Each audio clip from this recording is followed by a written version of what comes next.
Welcome to Pet Pals. I'm Dee Dee, and this is Randy, and we're here at Frederick County Animal Control with some adoptable pets for you. Frederick County Animal Control and Adoption Center on Rosemont Avenue is Frederick's only animal shelter, and we have usually dogs and cats available in all kinds of sizes and colors, but on occasion we have some exotic pets or small animals that people don't necessarily know are available at the shelter. And as you all know, we have our wish list feature, which means if there's some kind of pet you've always dreamed of having and you let us know, and we happen to get one, then we will call you and let you come in, meet the pet, and evaluate. We have some special guests this episode, and they are very exotic pets, very high maintenance pets, and very, very cute. These are flying squirrels from Australia. And from an animal welfare perspective, there's a lot of reason not to have these animals for pets. And reason most of all is that they're wild animals and they're perfectly suited to the environment that they live in and able to survive in nature. These are called sugar gliders. You probably heard of them under that name. That's their pet name. But flying squirrels from Australia. This is a leucistic version. It's just a fancy name for his coloring. The normal color that they are is this little gray. There's two little girls in here. This little gray coloring is normal, and they're nocturnal. They don't come out during the day. So that we have these little fleece pouches for them hanging in their cage, which they go up in. And the reason I wanted to show them to you, number one, they're cute and interesting. But number two, one of the reasons I wanted to show them to you is because part of having an exotic pet is making a commitment to really having kind of a strange schedule in your household. These pets, for one, they're wild animals, so they do carry diseases that people can get that we are not normally exposed to, so there's a risk there. The second thing is that they have not been selectively or artificially chosen for domesticity. You know, they're scared easily. They need to have eucalyptus leaves to eat, and you have to import those, obviously. You will get them on the internet. They are awake at night, which is not what humans are used to. So they really change your schedule. They're also, they eat fresh fruit and they're really messy. So mostly I wanted to introduce you to the idea that you may see a very attractive little animal like this in a pet store and think, oh my gosh, I just have to have one. But make sure that you do your research. These little sugar gliders are going to be available for adoption through Small Angels Rescue. And if you call the shelter, we can put you in touch with the rescue that handles these pets. Obviously, their job is to talk you out of it because there's a high likelihood that you'll keep this pet for 1 or 2 years and then say, I don't know what I was thinking, I can't do it. And then the animals suffer by having to be passed around between people. These little guys ended up at the shelter for exactly that reason. They live 12 to 15 years. And they ended up at the shelter from somebody who bought them several years ago, thought she might breed and sell them, and found out they're just so much work. They need so much care. It's much more intensive than it would be with a dog or a cat. So if you are interested in some kind of exotic pet, then do your research. Call the experts, see what's required. And I really recommend the best thing to do if you're interested in a parrot or a sugar glider or any kind of animal that's wild and has become a pet for a trendy reason, that you volunteer with a rescue group and care for the pet at the rescue group for some time before you decide if that's for you. We are back with our next guest, Bentley. And the reason he is a very special guest is because Bentley was adopted from Frederick County Animal Shelter, and this is his whole family. And I met them at the fairgrounds, and they were telling me how great things were going with Bentley and how happy they were that they adopted from the shelter. So I thought you might like to meet them and Bentley and hear about the experience that you can have at the shelter by adopting from us. So how long ago did you get Bentley?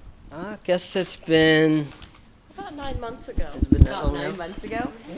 And how has it gone for you guys? Extremely well. He's a very much a daddy's boy. We call him the kid's dog, but he's a daddy's boy, and he just absolutely wants to be with you all the time. So when you were adopting from us, what kind of advice did we give you that was helpful? Just how to keep them safe and not put them into harm's way or into places that would get them into mischief. You know, just general things like that. Yeah. So you were telling me at the fair about your one of your first nights with him, and that really endeared him to me because, of course, when we're here with them at the shelter, we know what their potential is. We don't know if they're going to find the right families that's going to appreciate all of that and enjoy them. So if you remember that, tell me a little bit about that. Well, the very first night, we didn't have a crate yet, and we thought we was going to crate train them full time. But at that point, we didn't have a crate, so we was going to let them stay with the kids because the kids wanted them in their bed. Well, I was still cautious with having a big dog, and we let them stay in the room, and Lisa stayed in the room with them. And 3:30 in the morning, when I got up to get ready for work, I decided to go check on them, and I peeked into the room, and Bentley greeted me with a stern growl to let me know, hey, this is my family, you're not coming in. And as soon as I said, hey, Bentley, it's me, then the tail started banging on everything, and then it was, it was great.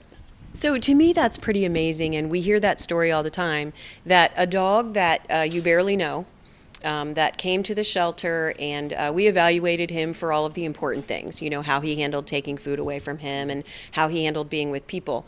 But that after only a short time in your house, that he would already feel protective towards your kids and protective towards your family. He has something to say. A lot of times people come to the shelter and feel like a big dog like this that's not still a baby is going to be too much to handle. Right. And obviously, physically, he's strong and he's yeah. friendly. So what advice would you give to somebody if they're thinking about getting a big dog? Know your limitations for one thing, but just don't rule him out just because he is a big dog, because he's probably as loving and gentle as any dog, and I've had dogs since I've been a kid. Siberian Huskies, Black Labs, and he has been by far the most gentle and loving dog that I've ever owned. So what would you tell people about their concerns about bully type of dogs, about getting a bully type of dog? You still use them with caution, obviously. They do have a reputation, and a lot of it is just reputation. I went online, I checked all the different stories, and, I wanted to see what I was getting myself into before I got myself into it. And one of the biggest things that I hold true with is that don't set your dog up for failure, set him up for success. So don't run them into the dog park the first week you have them, because other dogs are playing and they don't, So just general things like that, and it's worked out really well. That is really good advice. Have you guys enjoyed having Bentley as a dog? Mm-hmm. Yeah. Would you recommend somebody else to get a dog from the shelter? Yeah. Well, you absolutely can. My mother, she's in her 70s, and I have suggested to her that she get a pit bull because his personality is so human-like. He just seems like a human being with fur. But he also, as we've already stated, is very protective. And I think it would be good for an older person to have this kind of a dog, if they're mobile enough to take him out, because he lives indoors, he has to go out a lot, because he is, so friendly and also yet protective. So, when you use the term bully dog, I think, people that don't know this type of dog might assume that means that he's going to be ferocious. He has a very serious look. I was kind of intimidated when I first met him. But I'm so glad we gave him a chance because he is one of the family. And again, I would recommend him for an older person. Well, that's pretty amazing because he's such a strong dog. I see that you have him in the perfect kind of harness, and he's very amenable to you asking him to sit down and not jump around. And it's pretty hard for him in here because he's been here before. He must be concerned about, am I staying here? Am I going back home? But also this room is full of bunnies, rats, and sugar gliders, and he knows it. So I'm very impressed that he's, relaxed and attentive to you and understands that you don't need him to be on vermin patrol at the moment. Mm-hmm. So I really want to thank you guys for coming in, and also want to thank you for giving Bentley a chance. At the shelter, we absolutely have a time finding homes for older adult dogs. That's what we're here for. But meeting you at the fair was really great for me to hear how everything is going great for Bentley. And, when we meet dogs like this in the shelter, we meet so many dogs. We knew he was going to be a great family dog. It's just finding a family, as you said, willing to give him a chance and set him up for success. Thank you very much. Yeah, and we actually came in to look for her for a lap dog. And he is a lap dog. I'm sure he would fit the bill if you let him. Well, the kids lay on him like a pillow, and sometimes he lays across all of us. So, he just fits right in. Also, my son, who's 7, wrote a story a little while ago about pit bulls. He was a little shy, but I wanted to share it. It says, "I don't care what anyone says about my dog. Some people say that pit bulls are dangerous, but when you meet my dog, he's so sweet. His color is brindle. He's very nice. His eyes are brown. He likes food. He does. He's very handsome. He is a teddy bear. My other dog picks on him, but she has no reason to." And what kind of dog is your other dog? Well, we have a German Shepherd. We also have a yellow lab. Oh, Yeah. Great. So he has a whole family of dogs. Oh, yeah. Terrific. Well, I really appreciate you guys coming in and sharing Bentley with us. Oh, that's great. Is that you, Bent? Yeah, Such a he's good spoiled. dog. Very Well, good. you can see he's pretty confident and happy now, and I'm really glad that he has you guys. Michael calls him royalty. Oh, well, he's dressed like royalty today. In our research, we learned that pit bulls were once used as nannies for small children about 100 Yes. years ago. They definitely are, and they were in our gang. The issue for the shelter is that with the new appeals court decision to have strict liability for pit bulls, we want to make sure that people know, as you understand, that you have to set them up for success and not get them into trouble. But as far as proof of their temperament, they're no different from any other breed of dog. They are big, they can knock people over, but so can your lab and German Shepherd. Oh, yeah. So you just have to be ready for a big animal in the house. Thank you very much for coming Thank you so in. much. Thank you.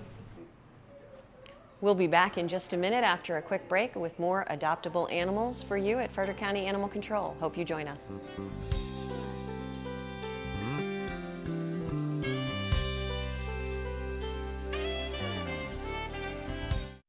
If you're 55 or older and looking for a way to get moving and strengthen your body, then join the Frederick Senior Center for its strength training class. This class is offered daily and no pre-registration is required. For just $2 a class, you can develop strength, flexibility, balance, and coordination. Strength training also increases your metabolism, which can help control weight gain and help lower your blood pressure. So stop thinking about it and start exercising today. Classes are offered at the Frederick Senior Center, located at 1440 Taney Avenue in Frederick. For more information and class schedules, call 301-600-1605. Get out and be active. The Frederick County Division of Parks and Recreation offers a variety of recreational opportunities for citizens of all ages and ability. Experience the fun and excitement by visiting our special events, participating in youth activities such as youth sports, cooking classes, or camps. Or get in shape by attending one of our many fitness classes, martial art classes, or dance classes. Whatever you're looking for, we are sure to have it. The Frederick County Division of Parks and Recreation, where Frederick County comes to play. Oh, man. If you're concerned that there is a party taking place where there's underage drinking or drugs being used, or that you've heard that a party is going to take place, there's a tip line that you can call 24 hours a day, 7 days a week. It's 301-600-1318. Before, addiction and depression kept me from living my life. Now, every step I take in recovery benefits everyone. There are many options that make the road to recovery more accessible. It begins with the first step. Join the Voices for Recovery. For information and treatment referral for you or someone you love, call 1-800-662-HELP. Brought to you by the U.S. Department of Health and Human Services.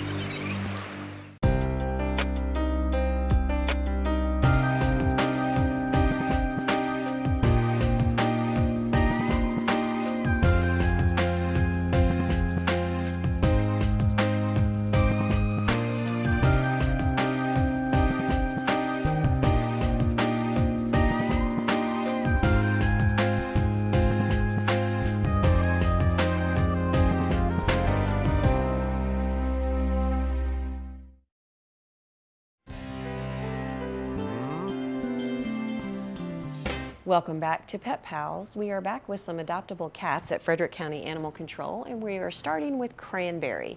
And as you can see, Cranberry is very affectionate. She is a calico cat that came to us as a stray. And when she first came in, we thought she might be pregnant. So we went ahead and had the doctor look at her, and she was not pregnant.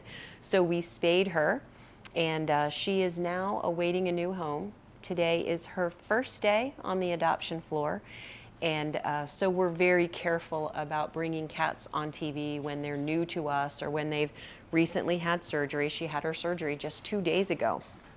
So she is recovering in the shelter, and the reason we brought her on first is because there's no risk of her being exposed to sugar glider germs or germs from Bentley.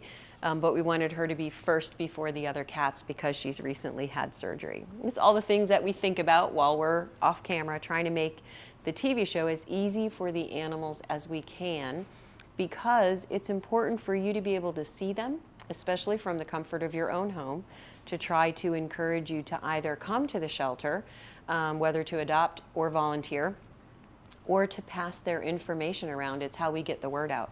So any way that we can help these animals get homes, we want to do, but certainly we want to be respectful to what they're capable of and what's easy for them to do. And apparently, Cranberry is perfectly fine with being on Randy's lap while filmed. So she is going to make somebody a lovely lap cat. And we hope that if she looks like a cat that would be a good match for you, you'll come in and meet her.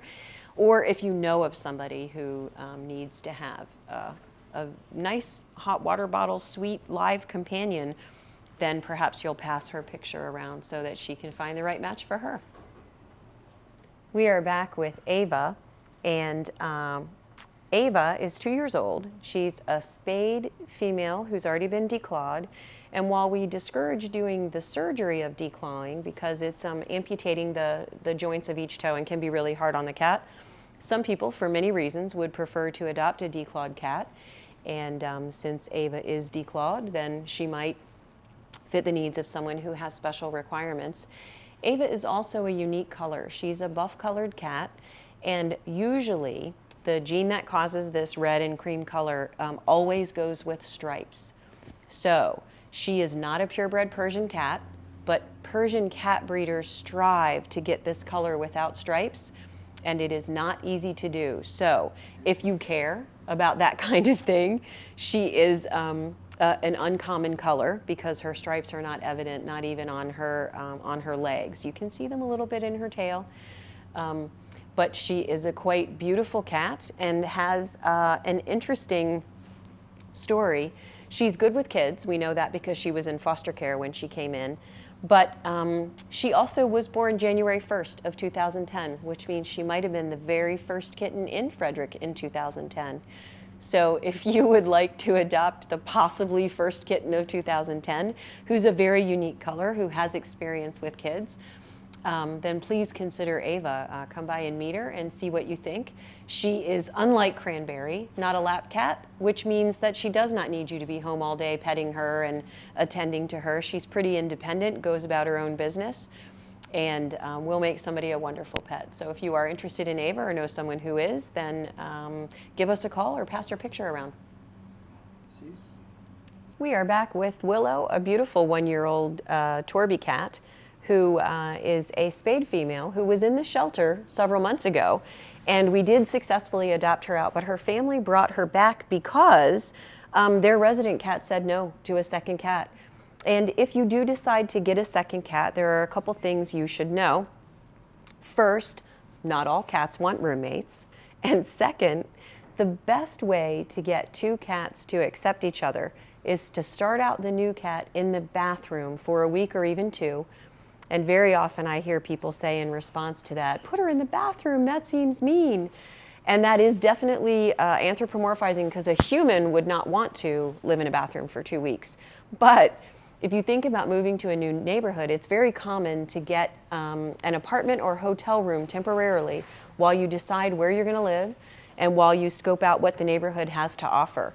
And that's what the bathroom is for the cat. It's their temporary apartment while they figure out where things are, that your house isn't dangerous, that other pets in the house aren't having their territory encroached upon.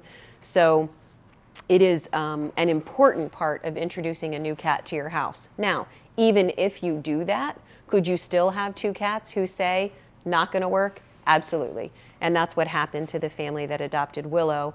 And out of respect for the cat that they had first, which is the right thing to do, they returned Willow to the shelter in hopes that we can find her another wonderful family just like them that either has a cat that will like Willow or doesn't have another cat. So that shouldn't preclude Willow from having a cat roommate in the future, or a dog roommate, or children, or any type of people. But it is possible for two cats to just not be able to work out a territorial dispute. Dogs understand that they need friends to survive in the world. Cats are very efficient hunters. They do not need help to acquire food. They do not need help to handle emergencies, as anyone who's ever tried to help a cat in emergency is well aware. And so they often don't need to live with other cats. Now, does that mean that they're not social? Not at all. There are cats that form lifelong friendships, grieve the loss of the other, and spend lots of time next to each other, grooming each other and enjoying each other's company. But just like people, I am sure you would not want someone to arrange your college roommate for you. We've all had that experience. And that's what happened for Willow and the cat that was living in the home where she temporarily went to live. If you think that Willow would make a nice addition to your family, then give us a call or come meet her. She's very affectionate, likes people. She's an active, outgoing cat as well. So if you are looking for a cat that will be, interesting, fun to watch, and quite beautiful, then think about Willow. We are back with Emmy. Emmy is a brown tabby shorthair. She is between 2 and 3 years old. She is already spayed. Quite lovely cat and very petite. The cats don't have the range of size that dogs do, from Chihuahua to Great Dane. However, they do have a pretty big range of size. If you remember, our cream-colored long hair was probably about a 10-pound cat, and Emmy is more a 7-pound cat, and this is her full size. She came to us as a stray, and she was around the property for 3 weeks. So one of the things that we do if a cat comes into us from someone who's known about the cat for more than 2 weeks, then we mark them down as an owned cat, because it means that we know that they've been fed by a person, handled by a person, and that they're used to people and affectionate with people, even though technically she is a stray cat, because we don't know where she came from prior to that, or who owned her, or if she ever had shots or anything like that. Emmy is available for adoption, and she's been a little nervous here. So as you know, we color code our cats blue, orange, and green, and the blue cats are the ones that seem to take everything in stride, don't mind being restrained a little bit, and would sit on someone's lap for hours without question. And our green cats are at the opposite spectrum. They're the ones that are want to go, go, go, do things, don't even care if you're home all day. And that may help you be able to decide which cat is best for you. If you think that Emmy might make a good match for you or someone that you know, then please let us know at the shelter. You're a good girl. You're all relaxed now. We are back with Rowan. And as you all know by now, Rowan is my favorite kind of cat, a big male black cat. because I usually have one. They usually remain in the shelter longer than other cats because they're hard to see under the fluorescent lights inside of a cage. You can't really see their face very well. But also research shows that they're the least likely to jump out of the arms of a stranger, that they have a really stable, outgoing, and good family pet temperament. And I can say from my anecdotal experience, always having a big male black cat, that they make great family pets. So I highly recommend them. And certainly the color of the cat doesn't determine the personality, but it's a little bit like breed in dog because black is often inherited. The cats who inherit this color pattern also inherit all kinds of variability, like willingness to go out to a new territory, a little bit of confidence, all kinds of things I like in the cat personality in general. And you can see he's making biscuits on Randy's knees, and that is an affectionate behavior, which I also love. And Rowan and I got to go to the radio station together with Sean, and he was great in the car, he was great in the studio. So his confidence and friendliness, he really does have a lot to offer, and I think he's going to make somebody a really great pet. If you think that Rowan would make a good match for you or someone that you know, then you can help us out by putting his picture on your Facebook page or sending us a note, or come in and meet him. And if there's anything interesting in your interaction, let us know so we can put it on Pet Finder. There are so many ways that you can help shelter animals by getting the word out. And Rowan certainly does need some help. He's been here a bit of time. And as you all know, cats that are on our adoption floor don't run out of time. They can stay as long as it takes to find them a home, as long as they're healthy and friendly. But we certainly wish for them to get out of here as quickly as possible. For stray cats that have been chased by dogs or caught out in the rain or snow, then they certainly feel comfortable here where they know they're sheltered and fed. But every cat wants his freedom. So living in a cage temporarily in order to get that is worth it. But we certainly don't want them to live here for any longer than they have to. So thank you very much for joining us on this episode of Pet Pals. You can see a link at the bottom of your screen for prior episodes if you want to look at any of those. And you can also check out all of our adoptable pets on petfinder.com. But the best thing to do is come to the shelter at 1832 Rosemont Avenue and visit the cats and other animals we have for adoption. We are open on Saturdays. We are open Wednesday and Thursday nights until 8. And we try to make it as convenient as possible for you to find your new best friend.